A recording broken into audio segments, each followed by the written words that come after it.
All right, boys and girls, it is that time. It is time for Friday Night BOLO.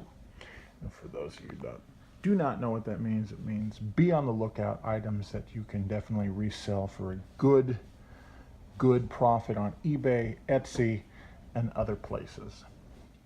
This right here is just my coffee table, and these are some of the photos that I have found within the last 6 months. I found a lot more than this, but I just grabbed these to give you a basic primer on vintage photos and what to look for, how to get more information, and definitely how to sell them. So the first question you probably are asking is, what makes a photo valuable? Every day, thousands and probably millions of photos are taken. These happen to be on film. It's definitely a dying format. But when it comes to vintage photos, ones that sell, there's only one key to it, just one, and that's subject matter. Okay, something that people find interesting. Photos that bring you back to a time where you just look at the photo and think, wow, it would be pretty awesome to have been there.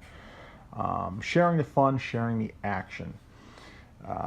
There's a lot of photos here. You can see transportation. We have cars, we have steam engines, we have motorcycles, military, and fashion. We'll get into those in a little bit here.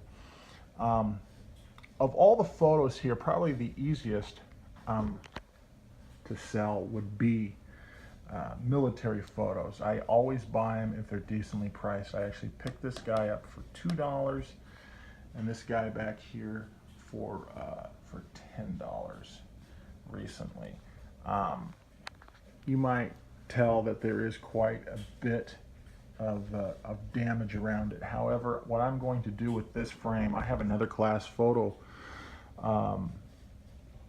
from the Army Air Corps that I'm going to put in here. And what I'll probably do, because there's enough room, I'll probably cut this photo down. But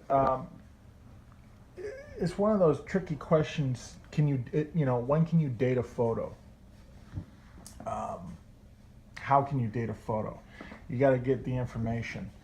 And some photos, for example, over here, is already dated for you, 1970. Okay, so that would be Vietnam era, or the tail end of the Vietnam War. With this guy here, I believe this to be 1940s. I think this stands for 43, 1943, class 10. This is obviously a naval photo. You can see well, they're sailors, for crying out loud. I believe that's what that stands for. Also, I got a lot of other items from this estate, and the gentleman was in the Navy during World War II. So that kind of helps us date it. There are websites you can go to that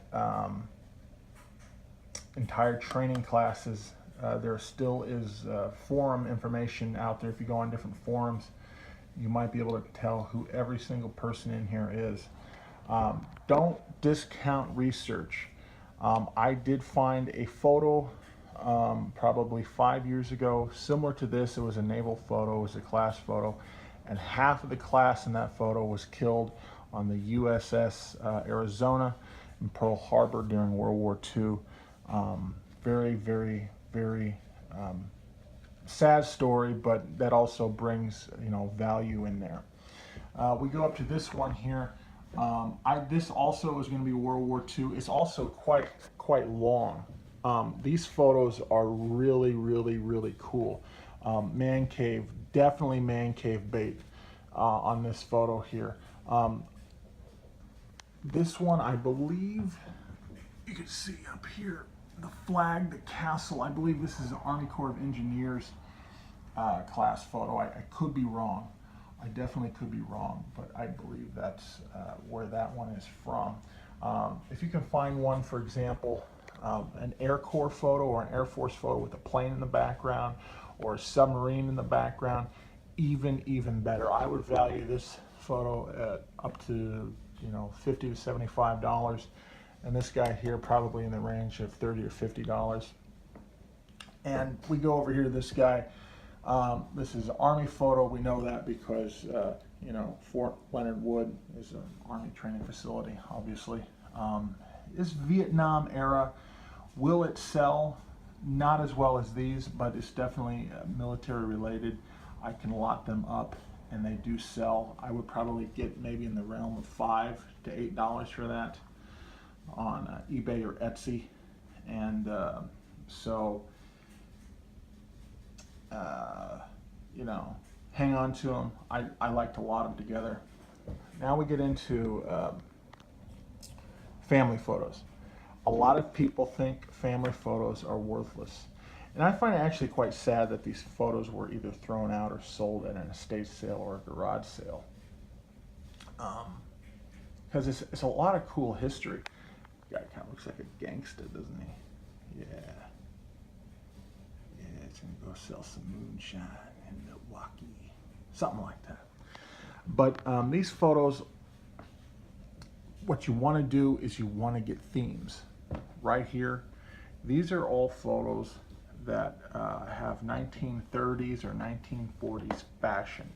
I shouldn't have a problem getting about $20 for this lot or more. It just depends. Now, when it comes to subject matter, stuff like this, people decorate with stuff like this. They'll put it in a frame, put it on a wall. I don't know why. It seems to be the fad lately. A lot of these photos are hard to date because there's not a lot of information on them. You may find family names. I've never had any luck looking up a family name and getting photos back to people. I've just never had any luck with it. I know there are some people that do that, and that's, you know, good on them, but I'm here to make a profit. These photos like these here, these flats, you know, I would probably lot them together. I would call that turn of the century. Looks like, now what we're doing here is we're trying to get some valuable information. So based on her dress, his jacket, and just the way the photo is formed, I would say this would be turn of the century, probably 1890s to 1910. I would also say it's probably a marriage photo. I see a couple of books there. One might be a Bible, and they appear to be within the same age range. So I would go off that. Even going into 1970s, 1980s, these photos here lotted together. I just sold a bunch of these from this guy. He was playing out in the desert in 1981. I sold 30 of these photos, different ones of him out in the desert. Don't even know who this guy is, for $35. These are just some extras I had laying around that I didn't know about. What I like to do is when I get photos, I'll sort them and I'll put them in little poly bags like this. So this is 150 family photos, 1930s mixed lot. Easy 10 bucks or more. That's what I'll start the auction at. And if you have some interesting, really interesting stuff, always start them as an auction and not buy it now. I'm a big fan of buy it nows, but when it comes to this stuff, you never know how high it's going to get. Now, let's get into, we started here with the big frame photos, kind of easy, going into this, which is medium, and now we get into slides and film, which gets a little tricky. Slides and film, there is good money in there, but you have to know what you're doing. You have to find themes. You have to. Otherwise, your slides are not going to sell. I'm going to give you some examples here. I don't have time to pull this stuff out and show you, but this right here, this entire box, I think there's probably 30 to 40 slides in here. All these slides were taken during the 1960s World's Fair. Just World's Fair. This here is a box of slides from post-World War II Germany, and these right here are actually slides from a family member that basically had a family member in the Manhattan Project during World War II in New Mexico, and I'm still going through that. I have tons and tons of those slides. I really need to do my research on that. Really, really cool stuff. And then this right here is actually a home footage from a Dodgers game, probably from the 1960s, 1970s, if I had to take a guess. So those are all good keywords you can use to sell stuff. Now, there are tools you can use for slides. This right here, this is a slide viewer. You can put a slide in the bottom and it lights up and you can view your slide. Look for this stuff at garage sales. I find it all the time. I have several of these. These are actually electronic slide and film viewers you hook up to your computer, and you just can download your slides and view them and turn negatives into positives. All kinds of stuff like that. You can get these for maybe 20, 30 bucks online, or do what I did, just look for them at a garage sale. Also, another thing you might want to think about getting is a loop.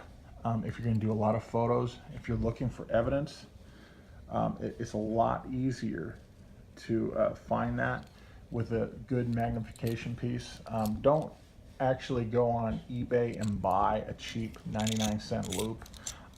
They just are not the same quality. Go to like a gem store or something like I did and spend like 20 bucks on a decent loop. This costs right around $20.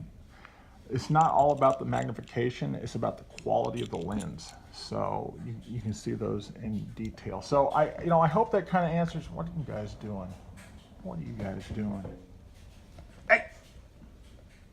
We talked about this.